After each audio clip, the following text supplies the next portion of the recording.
Hello दोस्तों, आप सभी तो NSE, BSE, New York stock exchange ये सब के बारे में जानते ही होंगे। बट क्या आप पिंक शीट के बारे में जानते हैं? आप सोचेंगे भाई ये तो फाइनेंस वाला चैनल ही है ना, या फिर वुमेन्स फैशन के बारे में बात करना आपने स्टार्ट कर दिया।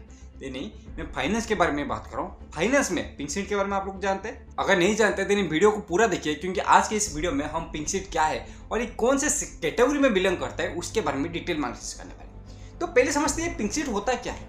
एक चीज तो हो सकता है एक पिंक कलर का कोई पेपर होगा, नहीं पिंक कलर का पेपर नहीं है। वुमेन्स फैशन के रिलेटेड कोई ब्रांड होगा या फिर कोई प्रोडक्ट होगा, नहीं उसमें से। ये एक स्टॉक एक्सचेंज है। सरप्राइजिंग लग रहा होगा, लेकिन ये एक स्टॉक एक्सचेंज है, जैसे कि हमारा एनएसई है या फिर बीएसई है। बट ये कोई सेंट्रलाइज स्टॉक एक्सचेंज नहीं है, क्योंकि जो हमारा एनएसई हो गया या फिर बीएसई हो गया, उसको मैनेज करने के लिए एक सेंट्रलाइज बॉडी होती है जो कि देखती है कि सारा चीज अच्छे से फंक्शन कर रहा है कि नहीं। बट इसको मैनेज करने के लिए कोई सेंट्रलाइज बॉडी नहीं है। तो इस तरह के कॉन्सेप्ट को बोला जाता है OTC, यानी कि ओवर द काउंटर। बट ये ओवर द काउंटर क्या हो गया? हम तो जानते हैं कि स्टॉक एक्सचेंज होता है या फिर स्टॉक मार्केट होता है। ये ओवर द काउंटर का मीनिंग क्या है?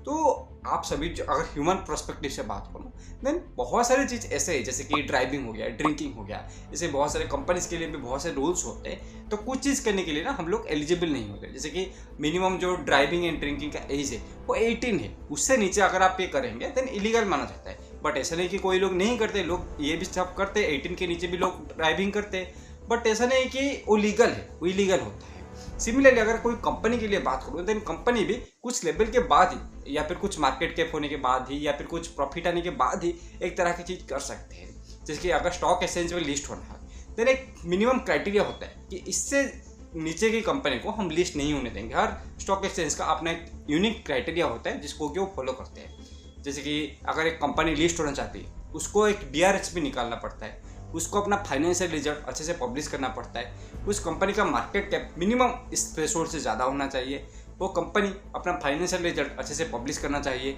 इन्वेस्टर मीट करना चाहिए, और उस कंपनी का कोई सेल कंपनी नहीं होना चाहिए, यानी कि एक फ्रॉड तरह के कंपनी कोई नहीं होना चाहिए, और पहले वो कंपनी किसी फ्रॉडुलेंट एक्टिविटी में इन्वॉल्व नहीं होना चाहिए। तो इस तरह के कुछ बेसिक क्राइटेरियाज होते हैं अगर एक कंपनी लिस्ट होना चाहती है स्टॉक मार्केट में। बट हर कंपनी तो ये लीगल रिक्वायरमेंट को फुलफिल नहीं कर पाएगी। जैसे कि ड्राइविंग के लिए सबका एज तो 18 नहीं होगा ना, उसका एज 16 भी होगा, लेकिन वो ड्राइविंग कर रहे। तो इस तरह से हर कंपनी ये लीगल रिक्वायरमेंट को पूरा नहीं कर पाती। बट स्टॉक मार्केट में कंपनी इसीलिए आती है क्योंकि वो पैसा रेज कर सकते हैं। बट क्योंकि ये कंपनी ये लीगल रिक्वायरमेंट को फुलफिल नहीं कर सकती, तो ये स्टॉक मार्केट में डायरेक्टली जाके पैसा रेज नहीं कर सकते। तो यहाँ पे ये कंसेप्ट निकल के आता है OTC, यानी कि ओवर द काउंटर, यानी कि जो कंपनी ये लीगल रिक्वायरमेंट को पूरा नहीं कर सकती, ओवर द काउंटर मार्केट है, यानी कि OTC मार्केट से लोगों से पैसा रेज कर सकती है। बट इसको छोड़ के भी कंपनीज के पास बहुत सारे ऑप्शन होते हैं, जैसे कि वो क्राउड फंडिंग के जरिए पैसा रेज कर सकते हैं, या फिर आजकल तो एक बहुत ही सस्ता स्कीम चल रहा है, जो एक कॉइन निकाल दो अपने कंपनी का नाम का, और उस कॉइन के नाम पे आप बहुत ज़्यादा पैसा रेज कर सकते हो, जिसका बहुत सारा अभी फ्रॉड एक्टिविटी हमने रिसेंटली देखा है।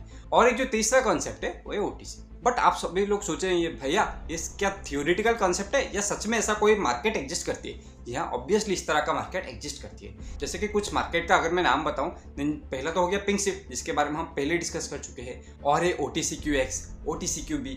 बट ये मोस्टली सारे मार्केट ना अमेरिका में एग्जिस्ट करते हैं, क्योंकि ये बहुत ही नया कॉन्सेप्ट है। और आप सभी लोग जानते हैं कि जो बहुत ज़्यादा पैसा है, जो बहुत ज़्यादा फाइनेंशियल कैपिटल है, वो अमेरिका में ही है। तो अगर कोई कॉन्सेप्ट निकल के आता है, देन वो मोस्टली अमेरिका से ही निकल के आता है। तो अगर आप अभी अमेरिकन मार्केट में ट्रेड करने के लिए जाएंगे, तो ये बहुत ही हॉट कॉन्सेप्ट है। और जैसे कि हमारे बहुत सारे व्यूअर्स US मार्केट में भी इन्वेस्ट करते हैं, तो उनको ये कॉन्सेप्ट जानना बहुत ज़्यादा जरूरी है। और ये जो तीनों एक्सचेंज का मैंने नाम बताया, उसमें से भी जो पिंक शीट है वो सबसे रिस्कीएस्ट है, क्योंकि इसमें आपको कोई फाइनेंशियल रिजल्ट दिखाना जरूरी नहीं है। यहाँ पे कोई एंट्री बैरियर नहीं है। अगर आपने कंपनी कल खोला, अगर आप चाहते हैं कि आज उसे लिस्ट करना है पिंक शीट में और लोगों से पैसा रेज करना है, देन आप कर सकते हैं। और ऐसा नहीं कि लोगों को आपको बताना पड़ेगा भाई मेरा इतना प्रॉफिट हुआ, मेरा इतना लॉस हुआ, और इतना कैश फ्लो हुआ, और इस चीज़ को मैं यहाँ पे इन्वेस्ट करना चाहता हूँ। ऐसा कोई बताने का जरूरत नहीं है। आप आइए, लोगों से पैसा लीजिए, चले जाइए। इस तरह का कॉन्सेप्ट, तो इस चीज़ से आप इजीली अंदाजा लगा सकते हैं कि कितना रिस्कीएस्ट कॉन्सेप्ट है। तो अभी समझते हैं इसको बाय कैसे करना है। तो OTC को बाय करने के लिए जो प्रोसेस है वो नॉर्मल ब्रोकर के थ्रू जैसे हम स्टॉक बाय करते हैं उसी तरह का प्रोसेस है। बट मैं यहाँ पे स्ट्रांगली एडवाइस करूँगा, मैं यहाँ पे ये नहीं बोल रहा हूँ कि आपका अगर पसंद है तो आप बाय करिए। मैं यहाँ पे स्ट्रांगली एडवाइस करूँगा आप इस चीज़ में मत फंसिए। मेरे को इस बार रिस्क लेने का ही नहीं है, बिल्कुल रिस्क नहीं लेने का है। बट आप सोचेंगे भाई बट इसमें तो बहुत सारे ऑप्शन है, अभी तो हमारे पास इतना ज़्यादा ऑप्शन नहीं है। तो यहाँ पे अगर ऑप्शन हो गया और अगर हम कोई कंपनी को पिक कर लिए और वो फेसबुक जितना बड़ा बन गया, माइक्रोसॉफ्ट जितना बड़ा बन गया, देन हमारा पैसा 1000 टाइम्स हो सकता है। पैसा ही पैसा होगा। दोस्त अभी हमारे पास ना इंडियन मार्केट में 5,000 से ज़्यादा कंपनी से और यूएस मार्केट में उससे भी ज़्यादा कंपनी से।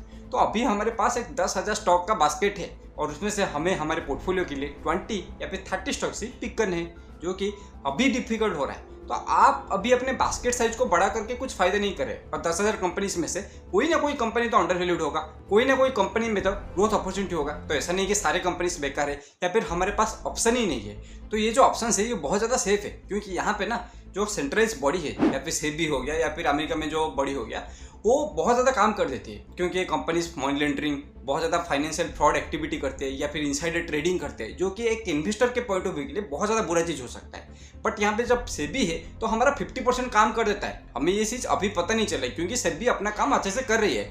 अगर सेबी अपना काम करना बंद कर देगी ना, देन आपको पता चलेगा कि सेबी कितना इंपॉर्टेंट काम कर रही है, क्योंकि अभी जो इनसाइडर ट्रेडिंग हो रहा है उसके रिलेटेड सेबी बहुत ज़्यादा जांच करती है। कोई अगर मनी लॉन्ड्रिंग हो रहा है, कोई अगर सेल कंपनी बन रहा है, देन सेबी उसको ट्रैक कर लेती है, जिसके वजह से इन्वेस्टर का जो मनी है वो बहुत ज़्यादा सिक्योर हो जाता है। अगर ये सारा चीज़ सेबी नहीं करेंगी तो हमें एक्चुअली पता चलेगा सेबी कितना इंपॉर्टेंट काम करेगी। तो यहाँ पे ऐसा कोई सेबी या फिर सेंट्रलाइज बॉडी नहीं है जो कि सारी चीज़ों को मॉनिटर कर सकती है, जिसके वजह से जो 100% काम है हमें ही करना पड़ेगा, जबकि अभी हमें 50% काम करना पड़ रहा है और उसमें से भी हमारा चॉइस गलत हो रहा है। और अगर 100% काम हमें ही करना पड़ा, तो बहुत ही ज़्यादा चांसेस है कि हमारा जो पोर्टफोलियो है वो बहुत ज़्यादा रिस्क में चला जाएगा। और भी कुछ चीज़ें हैं, जैसे कि अभी हम जानते हैं कि माइक्रो कैप स्टॉक जो होते हैं वो बहुत ज़्यादा रिस्की होते हैं, लेकिन ये कंपनी इतना भी एलिजिबल नहीं है कि माइक्रो कैप के हिसाब से लिस्ट हो सकते। तो आप सोचिए कि कंपनी का मार्केट वैल्यूएशन कितना होगा, और ये कंपनी अपना फाइनेंशियल रिजल्ट भी पब्लिश नहीं करती। तो आप अगर कंपनी को कुछ पैसा दे रहे हैं, देन आप क्या एक्सपेक्ट करेंगे? अगर आपको पता ही नहीं चल रहा है कि कंपनी अच्छा करिए बुरा करिए, कहाँ पे इन्वेस्ट करे, आपको पता भी नहीं चल रहा है, तो आप पैसा दे रहे और भूल जाए।